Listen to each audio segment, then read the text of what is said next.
We've got Barbara on the line next. Good morning, Barbara. So you haven't seen your grandchildren since September, and you haven't even met the recent grandchild who was born after your son split up with his wife, am I right?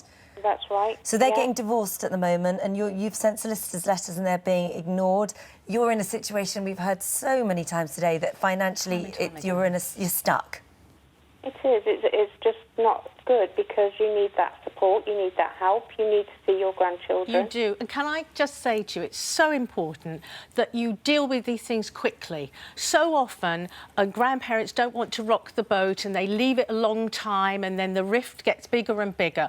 If you are going to go the court route, apply for the leave as soon as possible. We're trying to get rid of it in our campaign, but do it quickly, because the longer you leave it, the more likely any court is going to say it's been too long. So my advice is, time is of the essence. Please do something. Is there any free? Because I know that one of the things, Barbara, you wanted to say was, is there any free help available? Is there anything free? Yeah, there's a brilliant organisation called Grandparents Plus, and they will completely support you. They can guide you through the process, and also because it's your son, who you're your son's mum, if you like.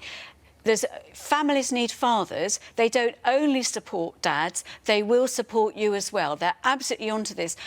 I completely agree with Vanessa that you need to get on with it legally, but I really want you absolutely quickly as you can to explore all the less formal, less aggressive routes, writing letters, seeing if you can go for mediation, or seeing if your son can go for mediation so that he can organise for you to see the children.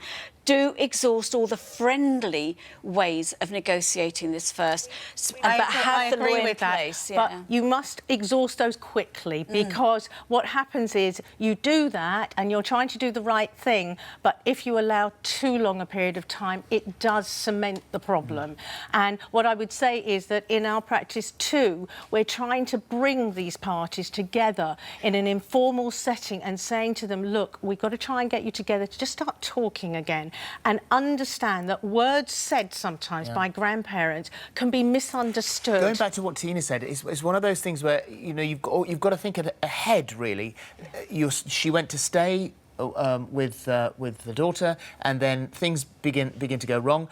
What you say then, at that moment, may, down the line, as happened, prevent you from seeing your grandchildren. So rein it in, take the higher ground, try not to get involved. We're calling it the zipping principle sometimes with grandparents, because it's so very difficult. Your idea of parenting may be very different to your children's idea of parenting. And also, I think grandparents, they tend to jump in protectively, sometimes trying to protect their child, but it's actually seen as interference.